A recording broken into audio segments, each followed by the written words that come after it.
Well, that was kind of messy. Hi, everybody. I'm Bill Whittle here with the Stratosphere Lounge, and hey, quiet there, woman. Yeah, we were having all kinds of problems with the playback. It seemed to me that it was getting a little skippy.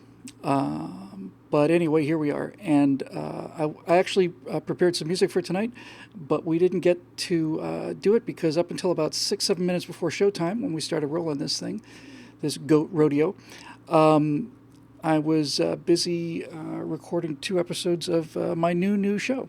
I know I've had 15 or 20 new shows, and I know they've all come and gone, and I'll tell you why this one I think is going to work very briefly, and then we will do an hour's worth of questions and we'll call it a night. It's good to be here on a Thursday special edition of Stratosphere Lounge. I hope everybody can see and hear me well.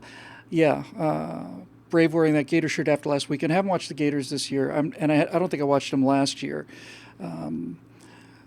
But yeah, they lost to Kentucky for the first time since I was in college. 39 years since they lost in Gainesville, 31 years since they lost to Kentucky at all. They look like they're just going to be appalling, and I can't bear to watch. Plus, all the free time. So here's the here's what I've been doing and what I want. Dave Wellman, you can just leave the room right now with your comment about garnet and gold, which is not the colors of that other school. The other colors of that other school are ketchup and mustard. So here we go. So I'm having a devil of a time with this browser. I mean, it's just spinning wheels. So I'm assuming that everything's going out okay, but man, got some definite problems. I probably just need to restart this computer, but that's not going to happen now. Anyway, so here's the new show idea, and here's why it's a new show and why I think this one has a better chance. There are two things that are at play here. The first one is that the market is changing enormously. It has changed enormously since I started doing this. When I started doing it back in 2008,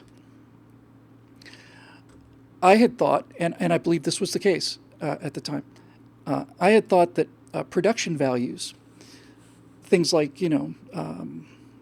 good graphics, opening title sequence, the whole, either the Afterburner virtual set at PJTV or the the burning lake of fire, and then the whoosh, here come the graphics and flame and all that stuff, which is extremely labor intensive. It would sometimes take me 7 or 8 hours just to pull stills, just for the stills to get pulled. That's not to format them. It's not to put them in there. None of the render times, nothing. But it certainly was worth it to me because getting started in this, the idea of wearing a suit and a tie, and then eventually just the suit and the shirt. I never wore pants because it just slowed me down. To me, it gave what I was saying credibility, and that was important. Credibility is still important. God knows mine was shot a long time ago, but in any event, what's changed over the last 10 years as YouTube has just become so ubiquitous is that what people are looking for on YouTube has changed, and especially what younger people, who are the people we need to reach more than anybody, has changed significantly. I've said this several times before. It's hard to. It's a hard thing for me to say because it's so counter to my experience, with being a television editor and film writer and film director and all that stuff. But what has happened is the world has changed to the point where the more I produce a show, the poorer it does, the fewer views it does. Because what has happened now has been a change for what people want. The people that are watching, especially young people, what we would call production values not only doesn't matter to them, but having a bunch of production values, including things like reading off a teleprompter, off a prepared script, all that stuff, actually weakens the engagement with the audience. The young people especially say, it seems phony, he's like he's, preaching. So there's that. The format has changed. What people are looking for has changed. The whole medium has changed. And the second thing is as realistic as I can make it, appraisal of my work methods, which have changed significantly over the years as well. There was a period there where these things were just bursting out of me, and I find that having done 400, I think, something like that, maybe a little more, firewalls and afterburners combined, that I have, when I get down to the actually writing it, I just feel like I just, what am I going to say that I haven't said already? And a final thing I should say, I guess, about the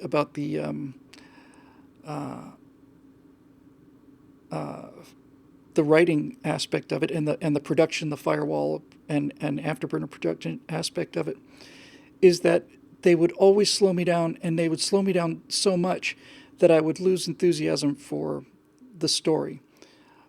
And perfect example of this was this thing with the Armstrong flag on the moon that we talked about last week. I thought I was going to be in there the next day, but we've had enormous website problems. Getting a new website, by the way, thanks to one of our viewers who's done a great mock-up, and God knows that's overdue. But our website was basically disintegrating in terms of its operating ability. It was just running up multiple charges to people that shouldn't have been charged, and so I just had 2-3 days of fires that I had to put out, and I'm still putting out. But here's the thing, I find that as I pass the 10-year mark in this game, what I find is that writing is harder and harder and harder, and I also find that the audience wants to see written material less and less and less. However, I just did an event on Sunday, and it was supposed to be 20 minutes of stuff I'd never really covered before, not in that length. I did 40, and they were pretty good. At least people watching it thought it was pretty good. So when you put together what audiences want to see, when you put together the willingness to do sitting and writing work, and then the camera work, and then the green screen work, and then I have to bring 30 gigabyte files from the back room into this machine, translate them. I have to put them through. I'm just trying to give you an idea of the work. I'm not crying or complaining by any means, but just so you understand. Let's say I want to talk about something I see in the news today. So in order to do it the way we had been doing it, I would have to read the story, think about it. Usually that took a couple days. And then I would have to sit down and I'd write it. Then I had to send the written script up online so that it could get to the teleprompter. And I have to get into hair and makeup and the costume and all the rest of it. We have to go into the back room there. We have to take a separate chip for the audio and a separate chip for the camera, the 4K camera, sync those babies up. We would usually do 2 takes of those. I'd come back with raw data files from the camera that were 40, 50 gigabytes. It would often take an hour just to transfer them up from the camera card back to the computer. Then I had to take that footage and I had to basically make it manageable size. I had to run it through this video converter to get it to H.264. Then I had to key it. And then I had to look at the script and figure out what pictures I was going to go with. And that would, no exaggeration now, would never take me less than 5 or 6 hours, and often took me 8 or 9 just to find the pictures, just to find them. Once I found them, then I had to take them into Photoshop. I had to format them. I had to get them all the right size. And then I had to go back into the thing. I had to put the key on. I had to adjust the key. I had to lay out the burning lake of fire. I had to put the stills where I wanted them. I had to do a graphic run-in of the fireball effect and a run-out of the fireball effect with the soundtrack for them both below. And basically, editing that thing took about a better part of a day to get it where I wanted it. Then we have to render it, which is going much faster with this computer we got back in 2014, but still, it's render time. And then after it's rendered, I then have to go to I have to upload it, and I have to link it, and I have to upload it to Facebook. I have to connect it to billwhittle.com. So it's quite a procedure. And it's been costing me, especially with the other work I've been doing for on these videos, because I think that map of the millennials voting is just unbelievable. And one of the guys who's doing the guy who's doing the new website works in Utah. I don't know if he's watching now. I hope he is. He knows who he is.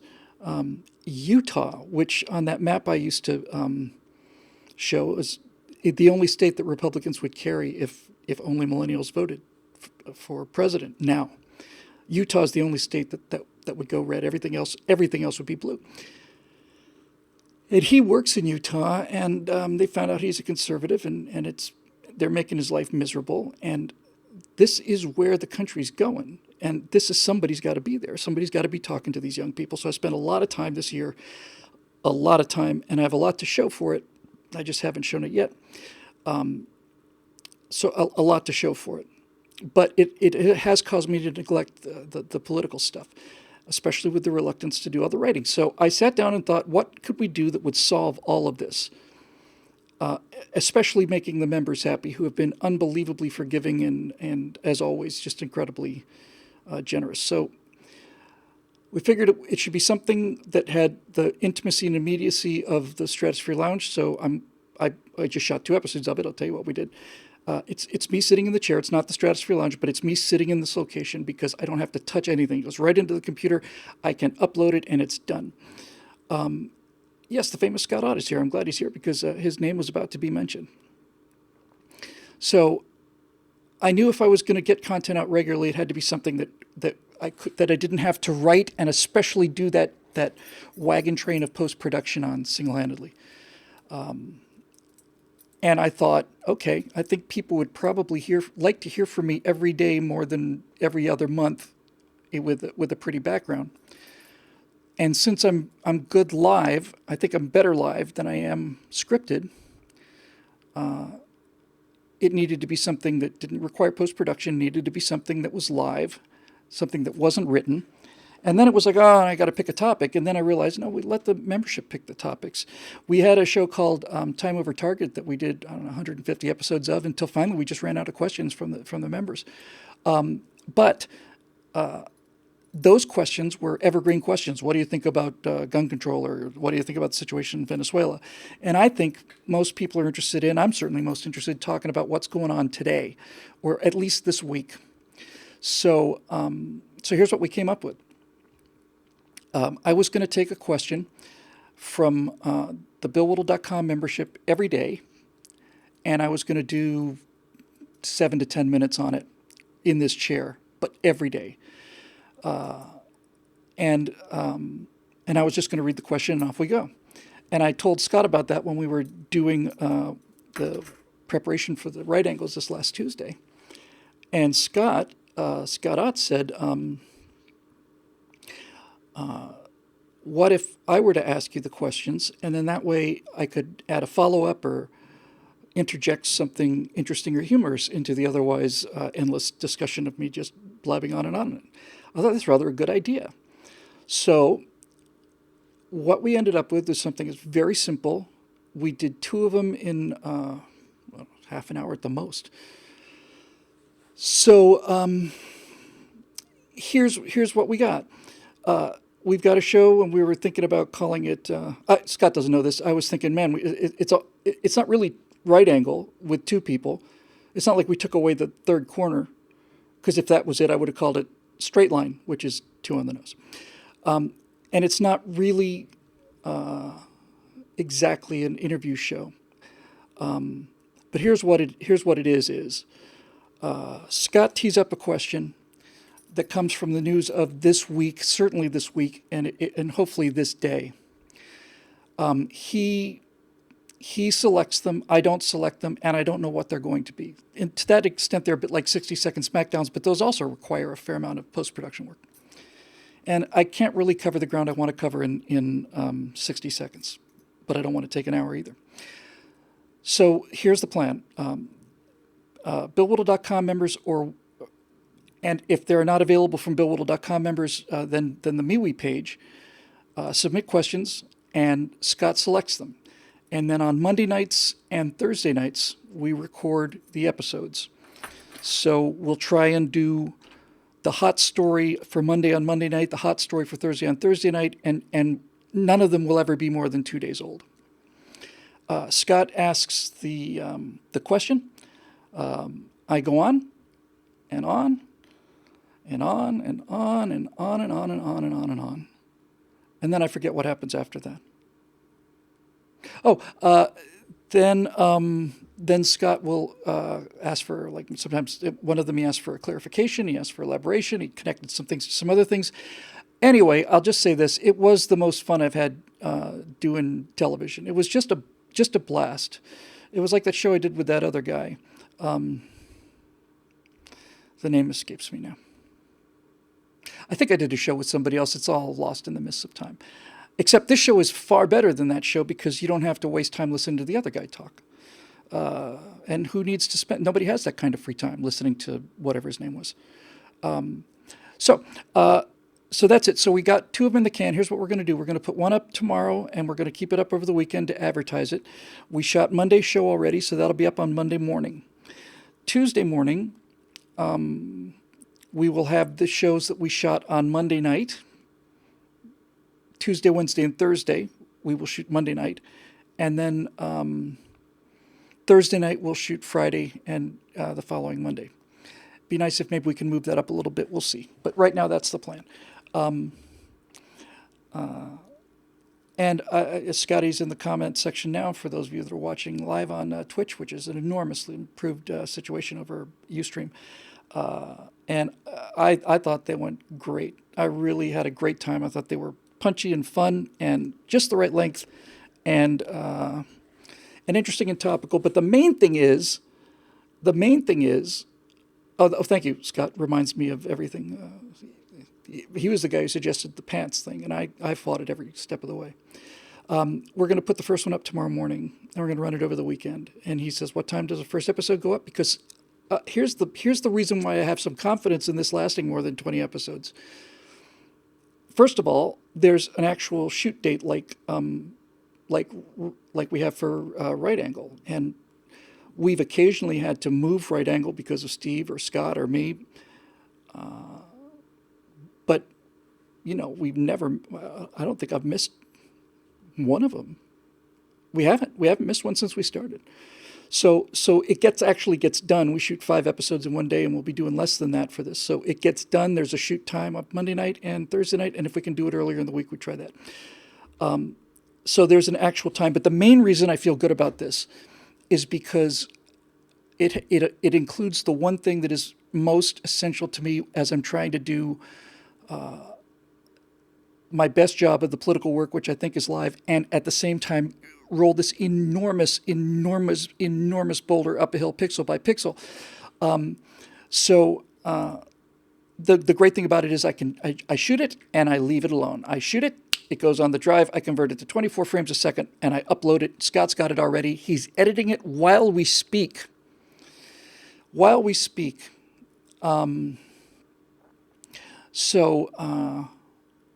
Since I don't have to touch it, there's a reasonable chance that it'll get finished. And Scott, bless his little heart, is an actual working man, and things don't happen on Bill time in Texas. So Bill's hot take is not bad, I have to say. Times Judge, otherwise known as you know who. Don't think you're fooling us here with these various aliases, just trying to escape from your sex offender posters, buddy. We know who's who around here.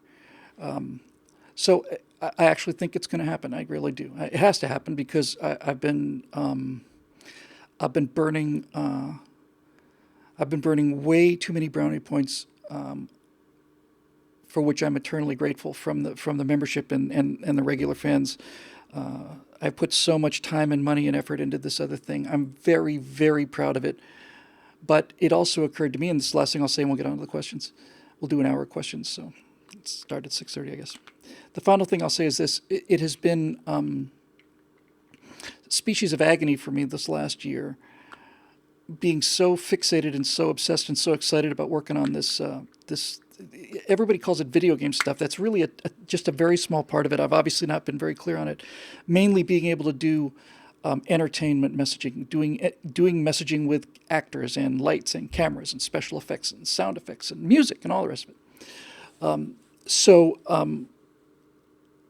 every day I would sit here and just be completely drawn to that work, knowing I'm just letting the candle burn down on the other stuff. And finally, I think the thing that's so motivating about this is I got a shoot time for right angles, and I have a shoot time for these shows, and then everybody gets their little dose of what is this. Final thing I'll say is this, Dave Big Booty. LOL. Yeah, that's funny. Here's the final thing I'll say about that, Dave. The final thing I'll say about that is that when you hear me say final thing I'll say about that for the fifth time, we're approaching the end. And there's one more thing I want to say about that. So anyway, that's it. So we're real happy, and so far so good. So I'm hoping to get daily content up, without all the distractions of other people talking. I will say that the first question that we got, the one that's going to run over the weekend, is why don't you run for office? Which is a fun question and fun answer. And not to give the whole show away, but spoiler alert, but somewhere in there I said the last thing I want to do, as a job, is to go in there and sit in a room listening to other people gassing about things that they know nothing about. That's my job. And so there we go. And thank you, Eric, for saying he's 100% on board with the entertainment thing. There's been a year.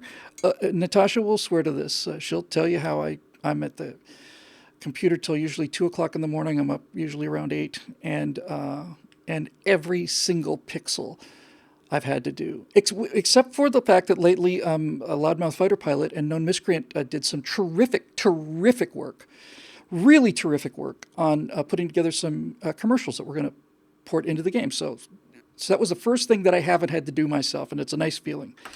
But everything. So when you see the final result, I'm pretty confident that you'll at the very least understand where I spent the time, and with some luck you'll understand why I did it and what the power of it is. But at least you'll understand where the work is, because it's on the screen. It really does look good. And so that, my friends, is that. So I'm glad I got that out of the way, and I'm very, very happy to be doing daily stuff. So let's go to our Facebook page, why don't we, and see what's a cooking over at the corner. I'm going to detach this page and make it its own page. That's what I'm going to do. Come on, look, I've got some real internet issues. It's really slow today. You go over here. Perfect. Scroll. Excellent. All right, here we go. And so we'll just do questions for 1 hour. We'll go to 7:31 p.m. and then we will call it a night, because I have a ton of stuff to do still. And hopefully you guys are still seeing me, because all I see is the spinning wheel of death, but everything else is looking good. All right, so here we go. This is the Thursday edition, and I'm looking at, again, all I have is the thumbs up. I'll try and do it not in the chronological order that I read them, but in the thumbs up thing as best I can. Looks like, at least at the first page, looks like the winner is, I can't spend too much time counting these things. Looks like the winner is going to be Merlin Wendelboe. So we'll start with that. And he writes, something liberals don't seem to understand is just how bad life can get in a communist country. Given your wife's unique insights, can you please describe the lack of freedom and daily terror of life in the Soviet Union, and what might be life in the United States be like if Bernie Sanders ever gets elected?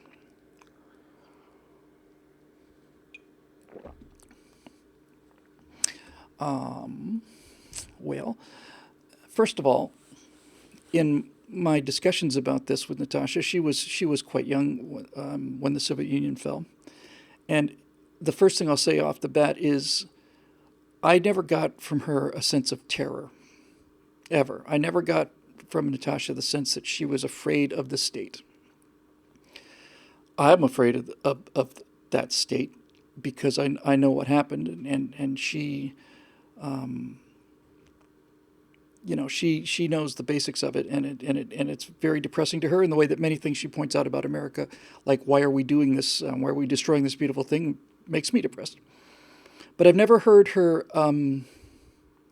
I've never heard her say I was, afraid that the secret police were going to come and get me. I'll tell you what she does say, though, and this is what I also heard from the first people that I met who came from a communist country, which was a writer from Bulgaria back when I was 16, had a big influence on me, a guy named Vasko Jančev, poet, and a writer who escaped from Bulgaria. And he tells a similar tale. He said it wasn't you knew that you could be taken away, but that wasn't really the daily concern. He said, and Natasha, I think, has basically agreed, that the worst thing about life in that kind of socialism is just how much of your time is wasted. And how silly it all is. She would talk about some of these activities. Some things sometimes, like they would have voluntary Saturdays, where once a month, everybody in the country voluntarily gives an extra Saturday's worth of work to help out for this workers' paradise. And she hated it, and everybody around her hated it. And we're talking about end stage communism now. We're talking about the very last years of Brezhnev, and then the rapid fire secession of, for God's sake, Chernenko, and before that, Andropov. So Brezhnev, Andropov, Chernenko, Gorbachev. She saw the end of the Brezhnev stuff, which was, the society was just completely fossilized. Nothing had changed since Stalin's death. Although there are a lot fewer executions after Stalin's death, so there's some good news to that. And plus, Beria was executed, and that's always something to cheer about. But she talks about the boredom of it, and this is my favorite part.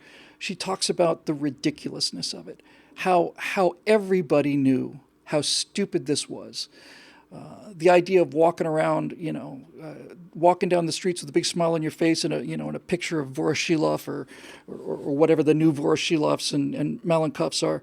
The idea of holding up these posters of these mummies as if it mattered to you it was a chore. It was like any other chore, It's like going to church if you're young and you're not religious. It's like, can we get on with this so we can go out and have fun? It amuses her to hear me when I have to wait in a line in America. I'll say, man, there's a crazy long line at this supermarket. It's going to take us 7-8 minutes to get to the cashier. This is a society where 7 or 8 hours was routine. And this is the thing my friend Vasco said too, just the sense that nobody cares about what happens to you. You just don't matter. As I've said many times, the thing that is most enjoyable for me to watch is that she is a little less astonished than she was when she got here 2 years ago, but still, every now and then, she'll just look at me and shake her head. She's astonished at how friendly people are in this country, how friendly people are in supermarkets, and I don't mean just the people who are behind the counter working as cashiers. They're friendly everywhere. But the fact that we would just be standing in line and somebody behind us in line would just turn to her and say, "That's a beautiful dress you're wearing." She's just floored by this. Nobody does this in Russia. They think you're mentally deranged if you are friendly like that. There's something wrong with you. You're mentally ill. So that's something to be really proud of. The taxes that don't get us anything, especially in California. And by the way, her view of America is deeply colored by the fact that she lives in Los Angeles. We have been to places like, we've been to Minneapolis, and we've been to Illinois, and we've been around the country. In fact, just going to Orange County or Ventura County, it's suddenly so much cleaner and the roads are paved. I said, this is actually the country, honey. We just happen to have picked you up at a place where we're basically trying to bring in the third world as fast as we can. So that's the first part of it, Merlin. I never got the sense of them being scared. I'll tell you one other thing, though, and this is more serious than being bored, and this is still there. I remember when I first met her, and I was trying to get something to her in Russia, and the kind of thing would just be a very, very, very simple FedEx, just simple, and it took 10 days or something. And I would say, well, what happened to it? And she would say, well, it's just not here. It's just gone. I said, gone? What do you mean? She said, Bill, this is Russia. It's Russia. And there's kind of a shrugging of the shoulders there. So balanced against the fact that I hear constantly about how modern Moscow is, how clean it is, how beautiful it is, and it is. And to our disgrace, I mean, you look at that, it shows you what happens when you do have people actually being paid to do the jobs that they're supposed to do. But the one thing besides the friendliness of the people here, the one thing that I've noticed about her talking about Russia is that kind of fatalistic sense of powerlessness, and especially with regard to the law. In other words, a lot of people have dash cams in Russia. And one of the reasons so many people have dash cams in Russia, according to my wife, is that it's certainly not uncommon. In fact, it may be pretty much business as usual for there to be a fender-bender accident of some kind. The police arrive. The police rapidly determine which one of these people has the most money. That person pays the bribe, or a bigger bribe, and at that point, the police will testify in behalf of that person. And there's not a damn thing you can do about it. That's just the way it is. That's just life. There are some ownership issues that some of her family had to deal with for about a year that were not just frustrating to me, they were almost incomprehensible to me. Who owns this? Well, my mom does, but this other guy has a claim. Well, if he's got a claim, take it to court. Well, if they go to court, then the guy with the most money is going to win that decision. He's just going to buy the decision. Can't take it to court. That is someplace that we haven't gotten to yet, and why I'm sitting in this chair is to make sure we don't get to that point. So despite the fact that corruption in America has grown enormously, especially in the last 10 years, and the weaponization of the government and so on, we still do have property rights here, and we still do have a fundamental belief in the law, that the law, that if truth is on your side, you will prevail. We believe that in America because I think it's kind of true. Strangely enough, we were talking last night about Russia and the character. I just finished a very influential book that was sent to me. I've forgotten the name, forgive me, but by one of our Stratosphere fans here. One of two books, and this one was called The Revenge of Geography by Robert Kaplan. And he was talking about how it's absolutely true that individuals do make history, but your geography, your position in the world, is the giant tide that carries all of these boats back and forth in specific directions. And he basically went all around the world and talked about the geopolitical significance of these countries based on their history and what can we expect in the future based on the past. I'm a firm believer in this kind of thing. And he was talking about Russia. And he was mentioning that I don't want to mangle this statistic because I'm sure he got it right. I may not be getting it right, but as I recall,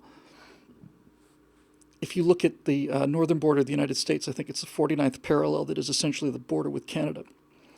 And needless to say, with the exception of Alaska, all of the United States of America is south of the 49th parallel.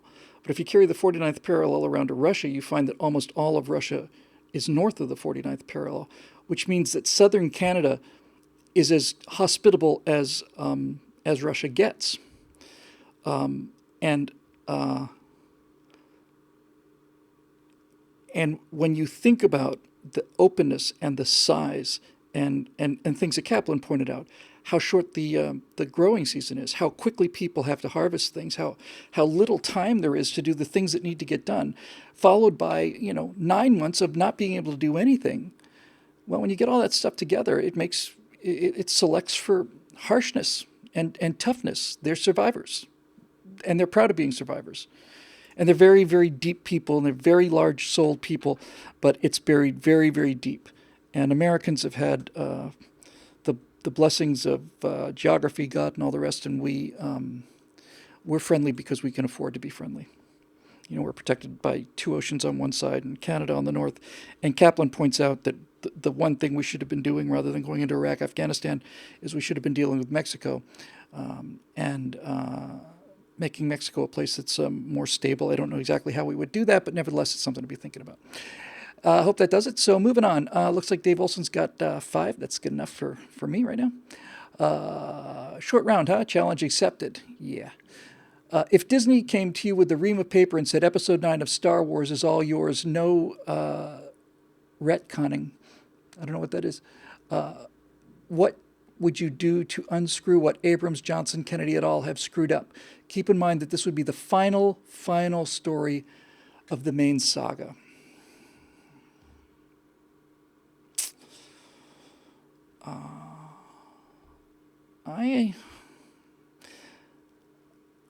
I'll give you my first impression.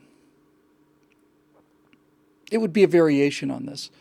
When I talked about it with Dave Sussman and mentioned that the reason that these millennials are so angry at the left is because the left has destroyed their post-Christian religion of Star Wars. And they have not just made bad movies; they've made movies that went backwards. Retroactive continuity. Thank you. They went backwards and undid things.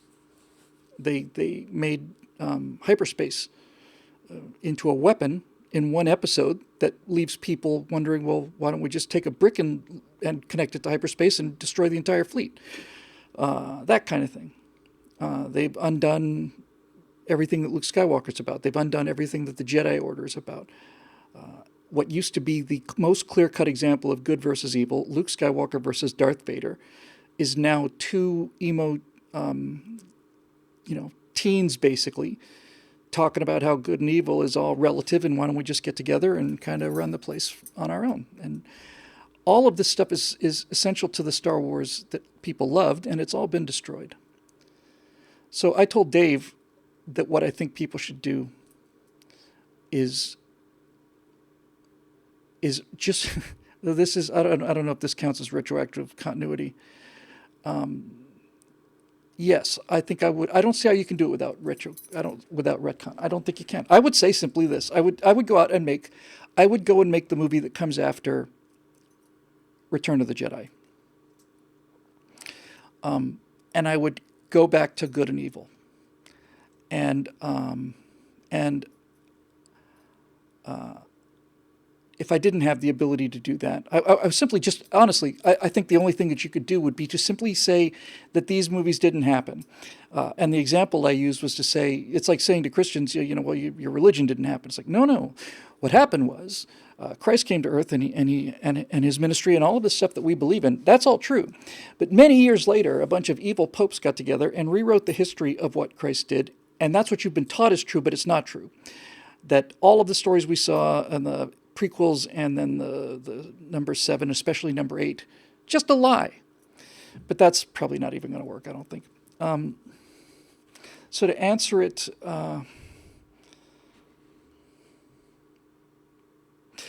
I think what I would do to answer your question seriously is I think I would, if I had one last movie to make, I would introduce the Jedi Order that has been training underground for the day that this ultimate weapon is being unleashed. And you can't go another ultimate weapon past the weapon in Episode 7, which made the Death Star look like a pea shooter. So when I say the ultimate weapon, I think it should not be a physical weapon. I think it should be a moral weapon. I think it should be that the Jedi have been waiting for some sort of a preset or some kind of an intentional control over people's actual minds and free will. And then I would bring them out.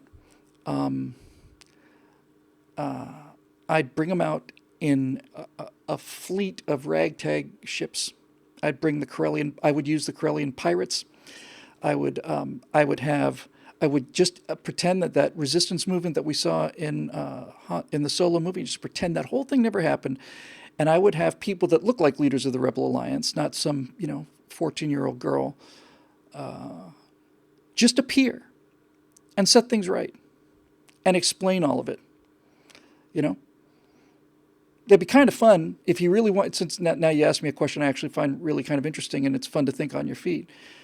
What you might be able to do is you might be able to say all of the stuff that Rey does that seems so Mary Sue and so impossible. First time she ever flew a starship was because, she's got the Force. And first time she ever picked up a lightsaber, she defeats what's his name because she's got the Force. And all the rest of this nonsense that people hated. I would just basically say, yeah, she was able to do that because there were 100,000 Jedi concentrating on doing it at the same time. So I'd bring out the hidden army of goodness, and I would make damn sure that the Jedi were what the Jedi are supposed to be, and I would have them emerge from the darkness. I would write a plot that would make it clear, kind of a bit like the Foundation trilogy in a way, make a plot that would make it clear why it was essential for people to think that the Jedi had been destroyed and reduced to Luke Skywalker. I'd come up with an explanation for why it was critical that Luke Skywalker didn't know about this, so you don't have to retroactively make him pretending he didn't know. But I would have Luke Skywalker be the leader of this, having made the transition to Force Ghost or something.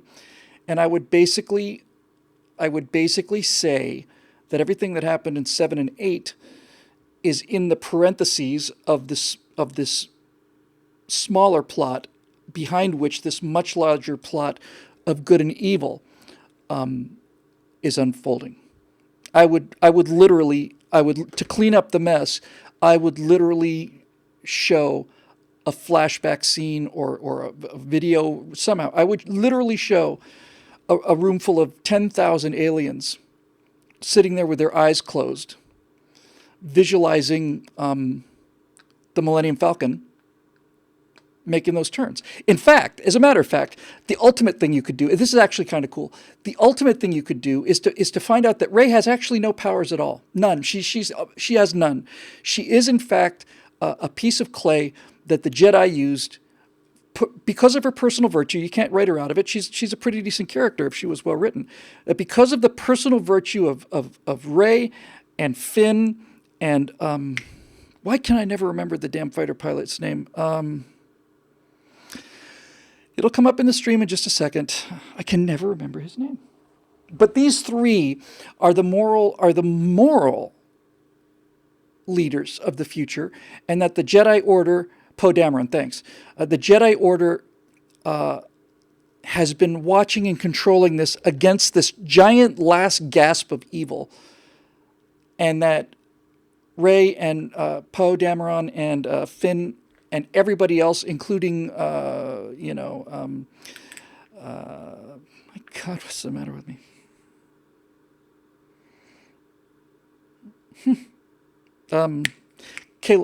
Ren. Kalo? See, it just goes to show you how interestingly uninteresting these people are.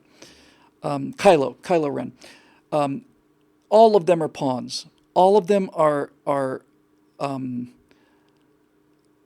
pawns in this gigantic battle, and then you would have to set up, once you've done this, you would have to set up the fact that the Sith have been preparing something that makes the Death Star and the subsequent thing also brackets against a much larger thing. So I turned it into this. I turned it into a kind of a Gotterdammerung. I turned it into the final battle between good and evil. And we would find that all of these people that we've seen before are pawns, and they don't really understand what their purpose is until they die.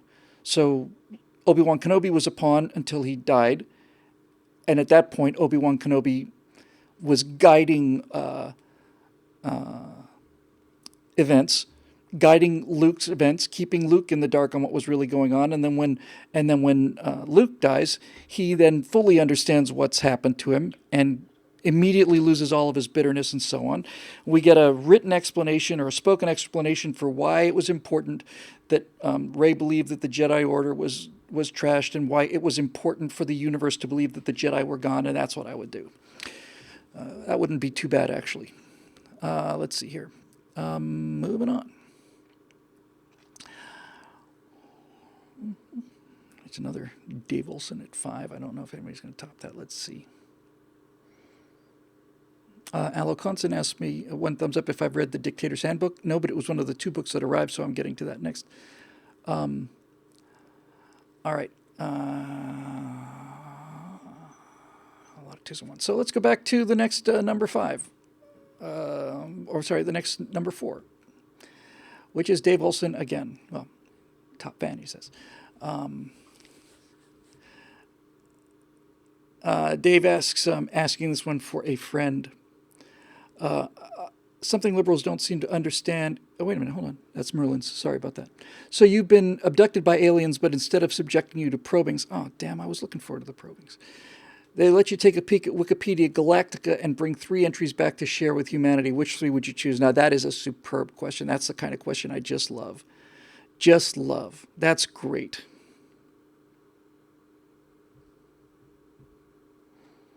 My first thought was I would bring back the history of medicine.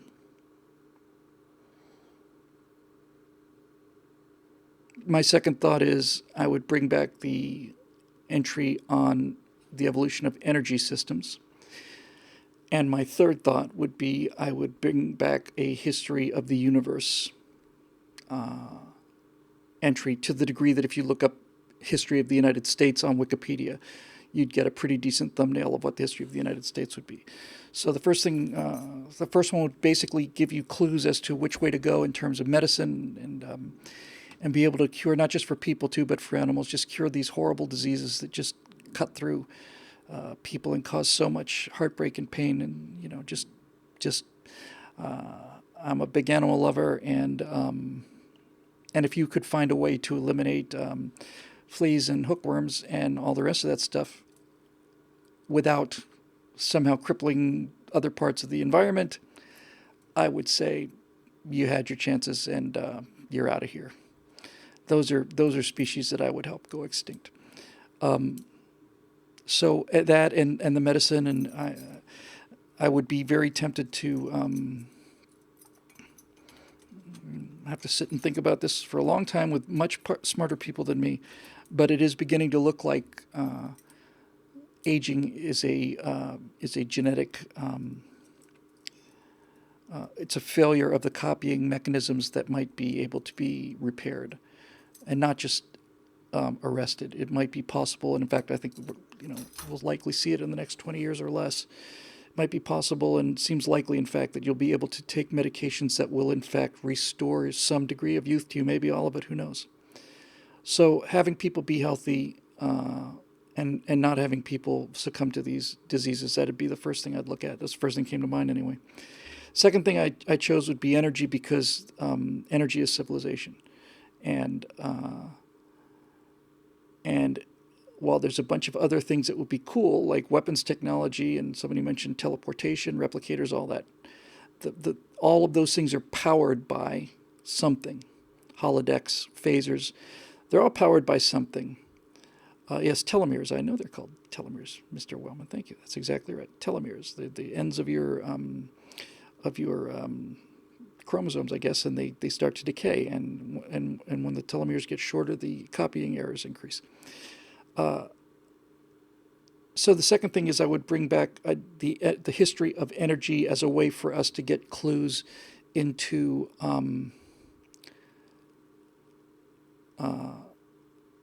what can be done to generate enormous amounts of energy very cleanly and inexpensively. If there's an Encyclopedia Galactica, that would be a problem they'd have to have solved. And then the third one would be I'd want a history of the human race up to that point, because if it's possible to go back in time, then and bring back information from the future, then that implies at least that you might be able to modify that future. And if I found that humanity was heading in a certain course that I thought was just bad for all people, I would go to some very wealthy people and I'd say, I need $1 trillion. And I know that's quite a check, but I'll need $1 trillion a year. And the reason you can trust me is because I've just cured all diseases and I've just solved the energy crisis, so I have a bit of credibility. I think that's what I would do. I'll take this one. Didn't have a ton of votes, but because it's just something I just talked about. Have you been buying in the information from? Have you begun trying in the information from the Revenge of Geology with the RK theory stuff? For instance, is mass immigration in the southwestern U.S. going to be a cause of breakaway blue states since they're overwhelmed by our selected Mexicans and Central Americans and so on? I have read the Curse of Geography, The Revenge of Geography, and I have last Sunday, I did 40 minutes on what on understanding the kind of people that are ruining California. They're also ruining the United States, but they're moving faster here. And RK came up in that discussion for the first time in a couple of years, I would say, publicly. But basically, what I tried to do in that speech was to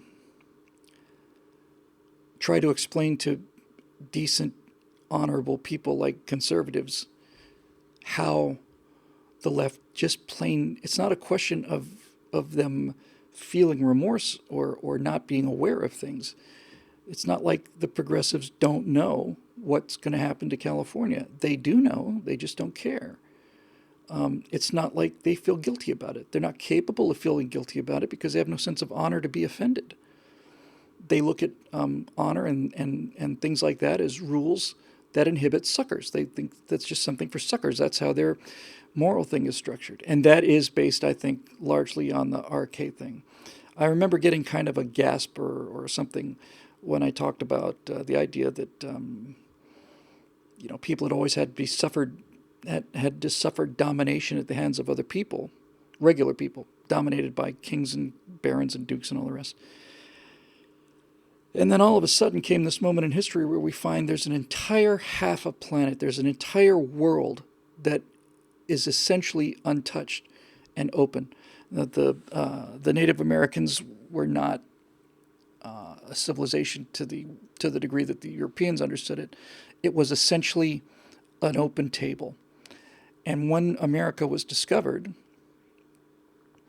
I said that if you look at the Western Hemisphere, you'll find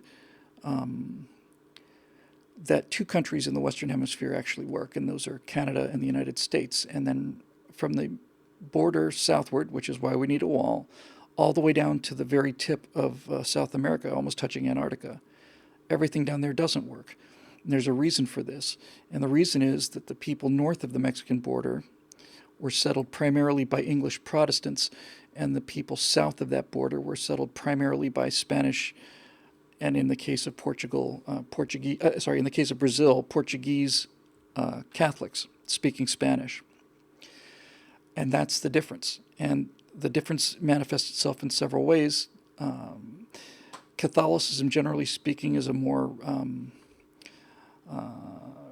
regulated and a more structured form of Christianity, and that hierarchies are more important I would think, in Catholicism than they are in most Protestant denominations. The Pope is infallible, and below him sits a layer of archbishops and bishops below that, and so on. So it is an inclination towards a kind of a hierarchical moral code. Protestantism, on the other hand, is like saying, "Hey, to hell with all of this." We don't need the gold robes or any of that stuff. If I want to talk to God, I'll go talk to God directly. I don't need your permission or your translation. And that suits itself well to a frontier people. But I think more importantly than that is the motives for why people left their home countries.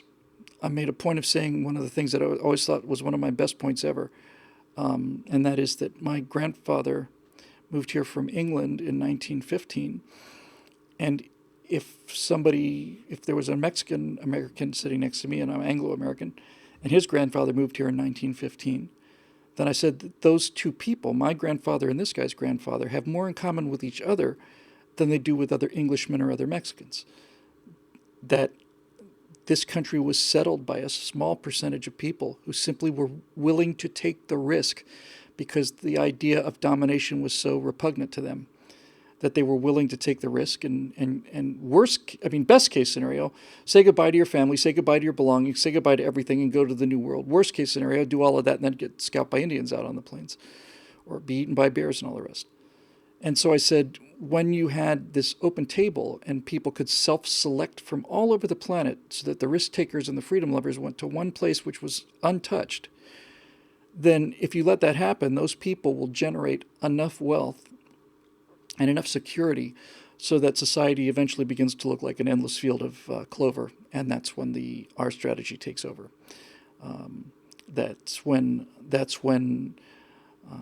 I'm not going to go into the whole recap. I'm sorry, a couple people have asked about it. I'm just not going to do that right now. But basically, well, I'll give you a short recap. There's a theory that argues that humans, because we're so adaptable, my little addition here is that you're damn right we're adaptable. If you think about it, there's nothing on planet Earth that we don't eat. And I don't think anybody can name another species for which that's true. There are some animals that live exclusively on fruits. Some live on exclusively grass and grain. Some are meat eaters. Some eat insects. Some eat fish and so on.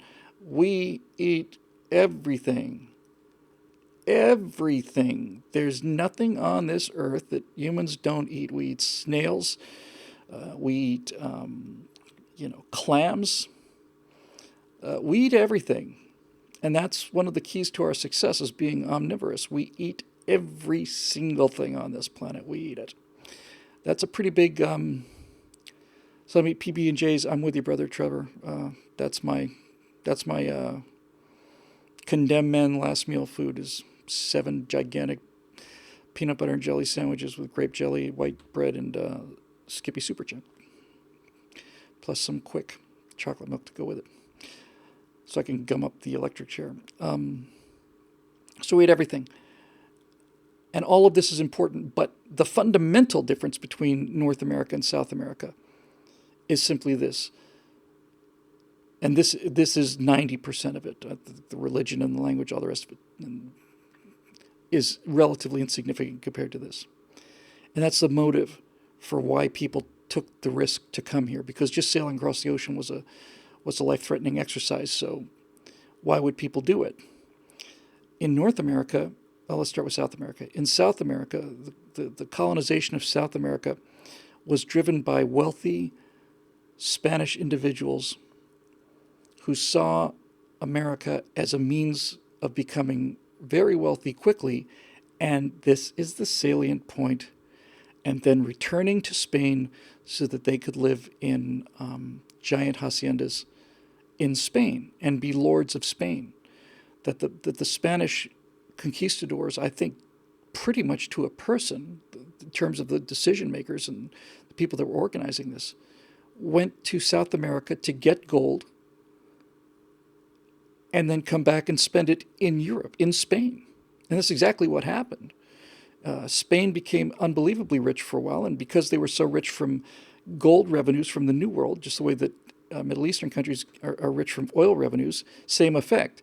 It basically crippled Spanish industry and the Spanish Reformation and all the rest of it. They just basically sat there, got fat on all the gold, and it only lasted for 100, 200 years tops. And the next thing you know, they lost everything. Lost their empire, lost gold, lost everything. So the Spanish came to the New World to conquer, to extract resources, and then go home and be wealthy back where they came from. The English, on the other hand, came here to stay. And they didn't come here to get something to take back to where they came from, because they don't want to go back to where they came from.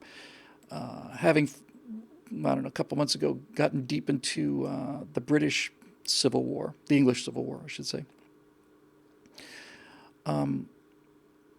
you begin to realize just how intolerable it was for some of these Puritans, and just the bloodbath that launched the big era of discovery on the part of the English. You have Britain's a Catholic country, and then Henry VIII decides he wants to bang this hot chick, and the Pope says no to the divorce. So Henry VIII says, in that case, I'm removing the entire country of England from Catholicism, and we're going to make it our own religion called the Church of England, and it's going to be headed by me.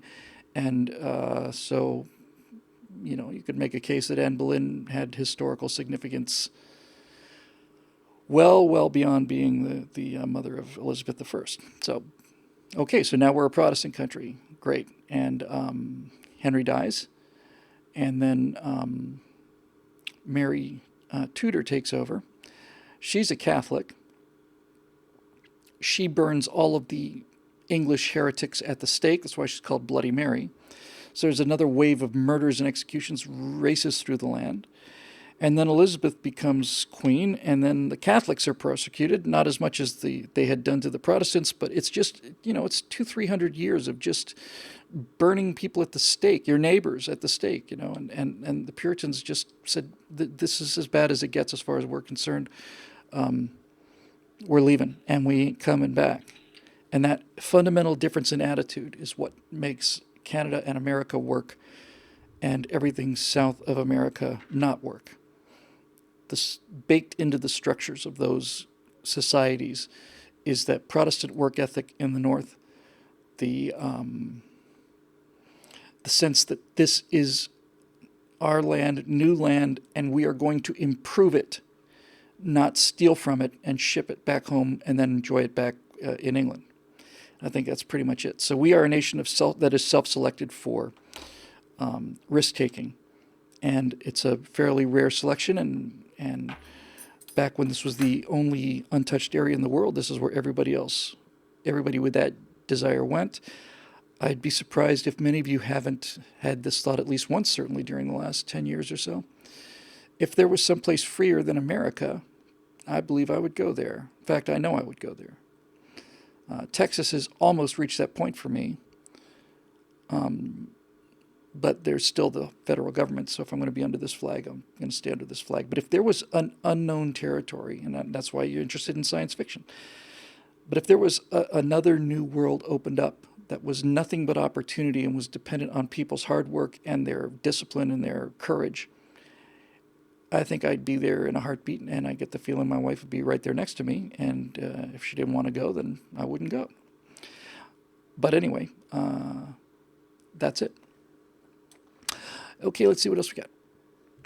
20 minutes or so. I'm just kind of walking down here. Steve Darrow, if you're given the chance to overturn laws that forbid price gouging in areas that have experienced a disaster, would you? Please explain. I would. I would overturn those laws. I would make laws against price gouging. I would not legislate the price of something. That doesn't mean I wouldn't do anything about it. But your philosophy has to be consistent. And the only reason I can ever see for legislation being involved with a person's private business is in the case of a national emergency of the magnitude that threatens the existence of the country. Something where you could very credibly say, if we do not do this, there will not be an America to come back to. Those kind of war emergencies, I would allow just about anything. I'm not one of these people that say, well, I think the Civil War is a great example of having to bend the Constitution in order to save it. And I think the Civil War proves the case that powers taken during the war were returned after the war. All of the powers were then lost, but it was lost a generation later during the Progressive era. The powers that Lincoln took were returned to the people. It was only 30, 40 years after the Civil War, or more, 50, when the progressives began to take those powers away again. It took away the power of the states with the 17th Amendment and attacks and 16th Amendment and all the rest. So I have a philosophy about things, and my philosophy is that your business is your business. And you can do whatever you want with your business, with your private business. I think you should be able to hire the people you want and fire the people you want, based on your whim. The business owner is the person taking the risks, and if the business is not doing well, the staff doesn't get a pay cut, not generally anyway. Everybody talks about, well, businessmen are so rich that some small percentage of all businessmen get rich in business. Most of us get paid 2 or 3 times what our employees are making, and sometimes not even that. And sometimes, and I'm feeling this line coming, but I also have a high degree of confidence in this foundation thing. But sometimes you find businessmen who are putting the payroll on their personal credit cards. So my appreciation for running a business has improved and multiplied enormously after trying to run a business, which I've done badly. So I know the effect that regulations and I'm against it on principle. I'm against on principle somebody else saying you can do this or do that. Does that mean that I would have a restaurant where you could ban black people? It means if you want to have a restaurant where you ban black people, then that's your right in your business. You can also have a restaurant that bans conservative white commentators if you want to. I don't think a business like that would succeed. And when I said just because I don't think there should be laws against it doesn't mean I couldn't do anything about it. I would I would simply say that no, you can set whatever price you want to for these emergency items. And I would say, but, and I understand that during times of crisis, it's tougher to restock, and that involves cost too, and there's cost of the damage. I understand all of this, that things get more expensive in an emergency. But I would basically say, but breakout greed taking advantage of the situation is not going to be banned by legislation, because I believe you have the right to be greedy, you have the right to do whatever you want to in your own business. But I would say to people that are in fact price gouging that, first of all, if you have any honor and sense of decency and sense of patriotism, you should just stop doing it right now.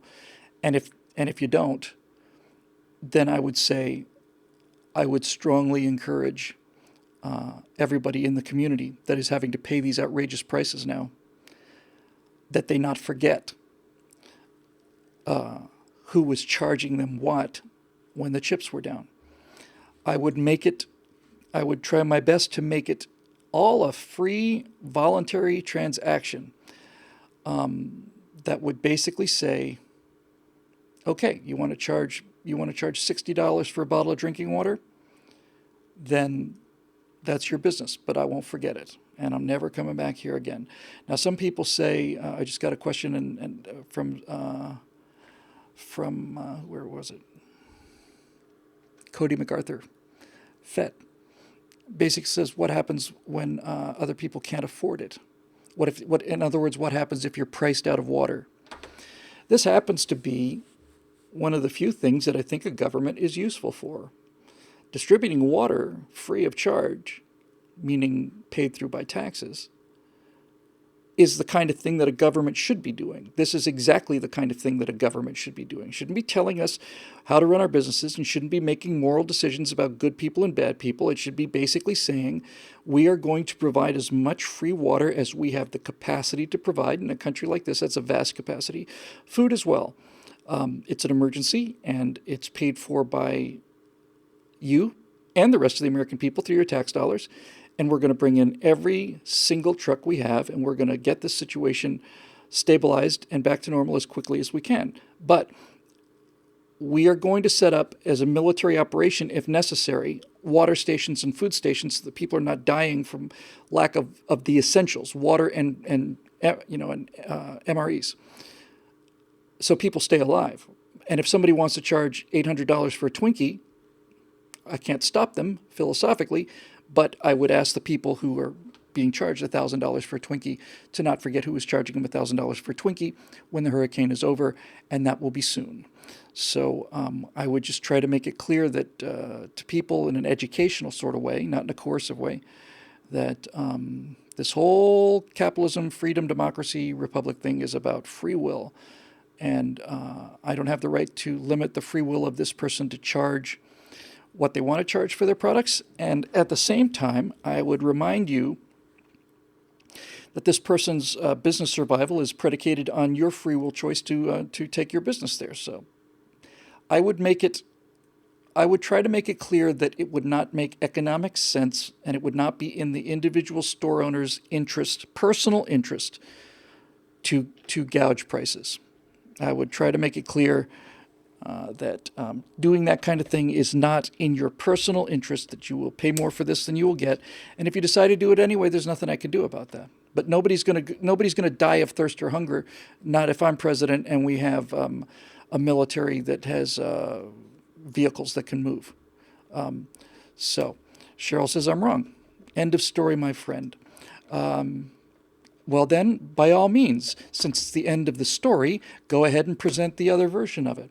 Tell me exactly what the correct answer is. I'm always willing and eager to learn new things. So please tell me what the correct solution is. And when you're at it, be sure to tell me what price should be charged for a bottle of water. I want to know what the exact price should be, and I want to know at what price point, specifically, what price point for one of these for a bottle of water? At what point do you set the legal limit for how much you could charge for this? So go ahead. I'll just sit here and wait.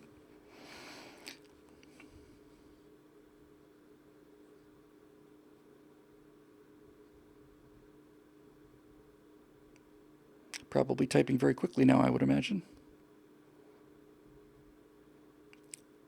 Yeah, I'm listening to since I'm wrong on this, I'm listening to my own edification and education. I'm interested in finding out at what price point the government decides to step in and who determines. The correct price is the going price. Well, the business owner is not able to pay the going price because he can't get supplies in the way he used to. You see, he can't charge the going price because he's losing money by getting paid the going price simply because in the emergency situation, the cost of getting everything in there is not what it used to be. It's immoral to tell people what they have to do. And especially when you're dealing with something as fluid as economics, because now you're in the world where you are now determined whether you're a good person or an evil person based on the 1%. Do you make $314,400 a year or more? If yes, then the answer is you're evil. You're a 1%er, and we're going to take all your money. But if you make $313,999, on the other hand, in that case, you're one of the 99%. Therefore, we're not going to do anything except give you more money. This attitude of coercion and the people. She says the poor should not go without. It's immoral to let someone die for thirst for a buck. And as I've said very clearly, there's nobody going to be dying of thirst for a buck in my America. That's the job of the military and the government. In fact, if our government concentrated more on doing those kind of things and less of the kind of things like meddling around in people's prices and writing in regulations, we'd have not only a happier country and a more productive country and more money to help in case of emergencies, we'd also have a better government that knew what it was supposed to be doing and had its head on the right way. This arbitrariness of a dividing line is not only immoral, it's completely illogical. It's virtually insane. What point is it? Who determines? The price of gas in California varies across the state, and certainly the price of gas in the country varies from state to state, largely predicated on things like local taxes, but also predicated on things like how close are you to the refinery. If I have to drive my truck for 2 days to get oil to you or to get gasoline to your gas station, your gas is going to cost more than the guy whose gas station is a block away from the refinery. And to say that there's a dollar value that's going to simply work into this and solve all the problems, this is the amount. The price of gasoline was $2.50, and that's going to stay $2.50 through the duration of the emergency. It doesn't make any sense, and it becomes totalitarian. And then on top of the moral aspect of it, which I find repulsive, now you've got the actual practical aspect of enforcing it.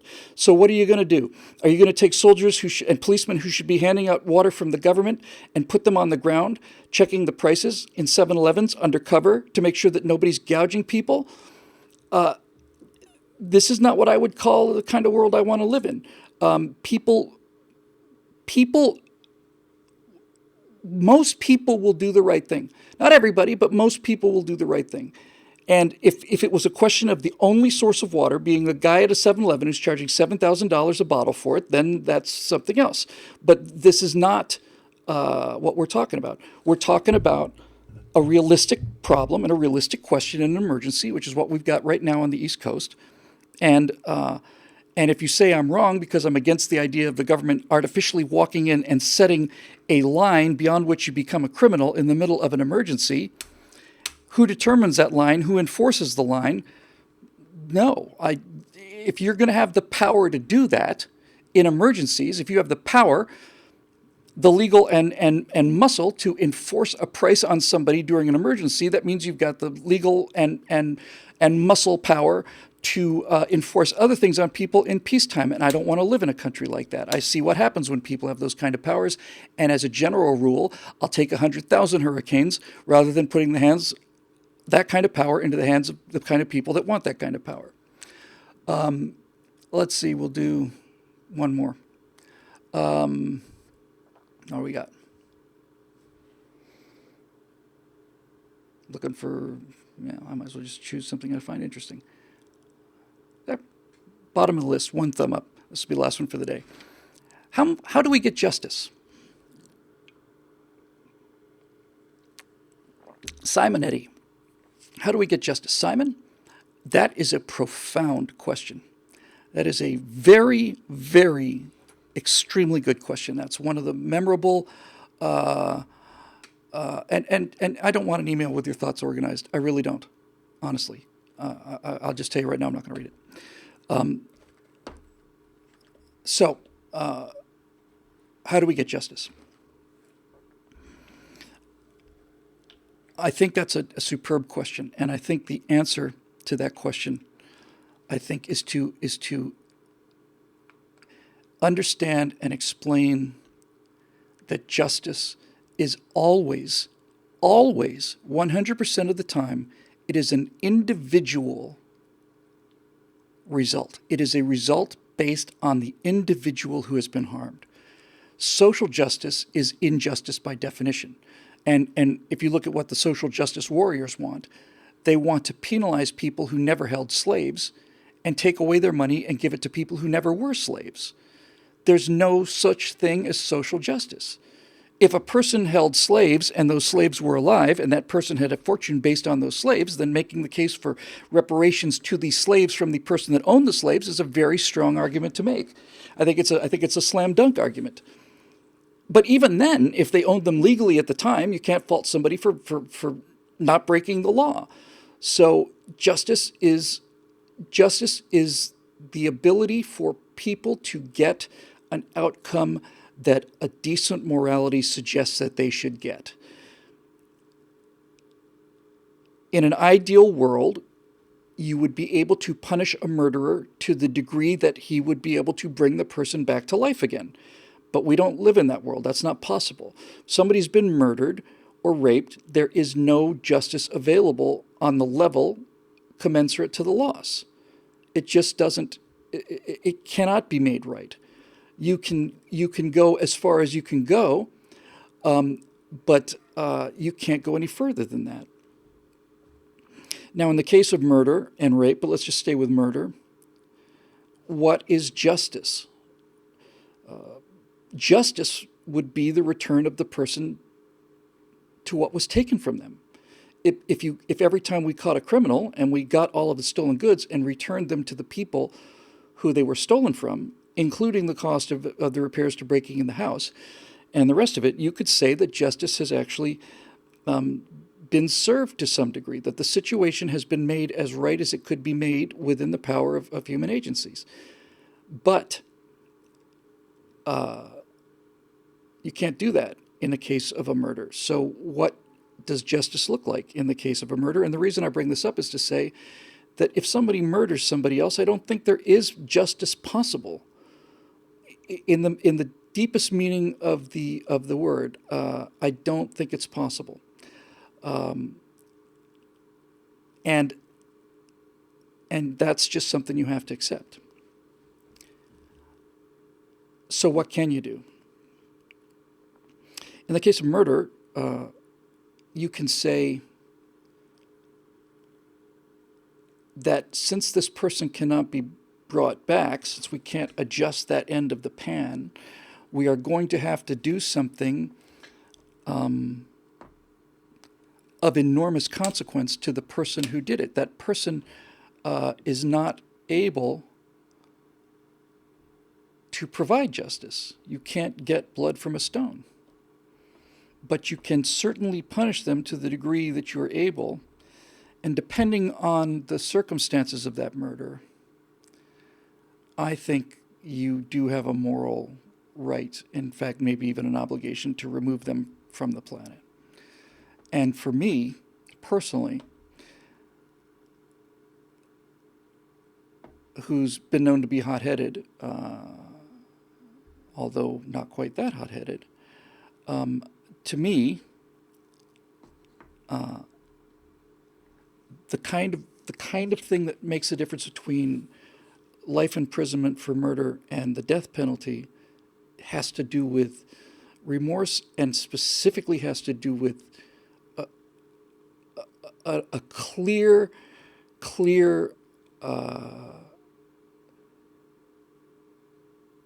lack of remorse, showboating about it. Yeah, I notice I'm a jerk when I disagree with you. So that's where you are. When I hear about guys like, I forget his name, but football, the guy, one of the guys that was a champion of the left, he's being unfairly executed because he wrote a children's book. You find out that this guy in prison was mocking the people. He was doing a pantomime of them begging for their lives and laughing about it. And they got down on their knees and they asked this, and they were crying and said, "Oh, please help me, don't shoot me, please." That kind of thing. I'm sorry. That is beyond redemption for me. Conversely, people who have, there are some people who've committed murders who instantly,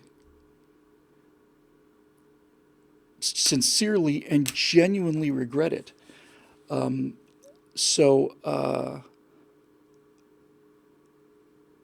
That's, I think, what the difference is. And that's what I think justice is about.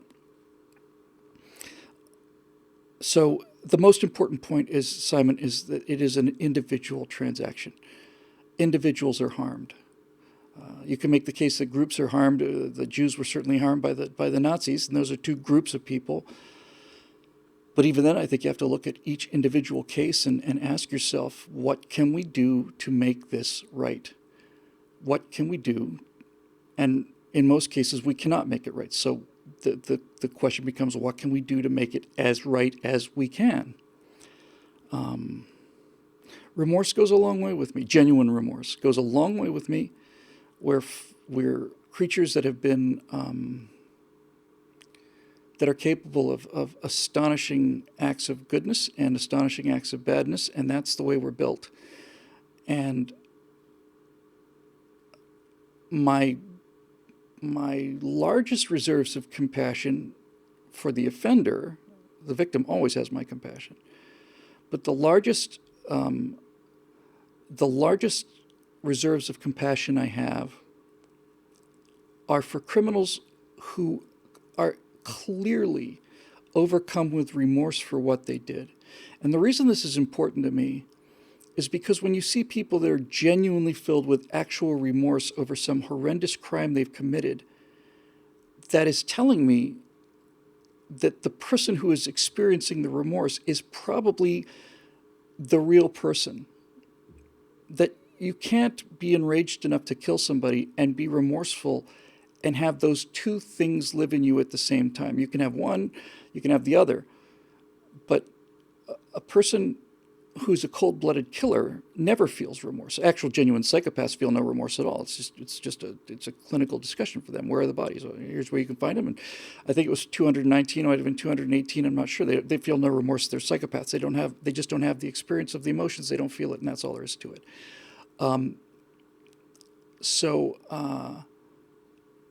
When you run into a person who's committed some heinous crime and they are genuinely filled with remorse, then I think that figures in on the justice. And I guess the close on this will be to say there is, in my mind, a pretty compelling case for, I almost said slavery, really. If I kill somebody, intentionally first-degree murder somebody, in my moral structure, that person has essentially forfeited their own life. And you could say that person could be put to death, and I think in cases, like I said, especially of profound lack of remorse, have a nice trip. But in the world of justice, you may not get perfect justice, but you may get closer to justice. And I guess what I'm dancing around here is the idea that if a murderer commits a murder, I think that murderer should be given a chance to basically spend the rest of their lives, or until the point that they're forgiven by the people surviving the one that they harmed. In other words, if it turns out that somebody's killed, and you have a person who can work or make money and send that money to the family of the murdered party, I think that's pretty compelling. And you know, the sad thing about this, the reason this whole thing's a little sad, Simon, is that justice is something that every decent person not only strives for but lives by. That most people in this country, virtually everybody, is filled with a sense of justice and decency and morality. And we all want justice. I think the thing that's so sad about it is when you strip away all the bark, you begin to realize just how far away justice is, especially in the cases of harm or death to individual people. Social justice, as I said, is a series of groupings that form a new injustice. It's unjust to make me pay money to somebody else who was never a slave and I never held slaves. That's not justice. It's injustice. It's nothing like justice. It's individual injustice. But justice does mean a recognition of the fact that prejudice has existed, and that damage has been done. So I think in that case, justice comes down to making sure that we use whatever powers we have on this earth to make sure that the playing field is legally leveled, not morally leveled, because we can't legislate people's morality. You can't whip virtue into somebody. You just can't. If you could, then the Sharia countries would be the nicest place in the world to live. You can't whip it into people. But you can say, these are the rules of behavior in public spaces, and you will be expected you'll be expected to live up to them. And that's something you can actually achieve, I think. Bill, the Normans inflicted terrible injustice to your Saxon ancestors, also had Norman ancestors, I'm pretty sure. What are you owed? I'm not owed anything. I'm not owed anything by anybody. I think that is the most important thing when you get to justice is the sense of physical harm, not emotional discomfort. I'm not entitled to compensation for having my feelings hurt by what somebody said. That's not harm. That's just not. That is I think the fundamental. That's where the transom is. Because if it comes down to being, if it comes down to having your feelings hurt is a crime, then everybody's guilty, and there is no freedom anywhere. So that's that. All right, I think that'll do it for the special Thursday edition of the Stratosphere Lounge, brought to you by the paying members at BillWhittle.com, to whom I am eternally grateful. And as usual, thank you to all of them. And we will see you guys. Well, let's bring up the schedule, why don't we? I hate to say we'll see you next Wednesday when we won't. But it looks like we will. Yes. That'll be Yom Kippur. Maybe we'll do a Yom Kippur special edition. All right, that's it for the Stratosphere Lounge. Again, thank you very much for joining us. We'll say goodbye to our YouTube friends. So, goodbye, YouTube friends.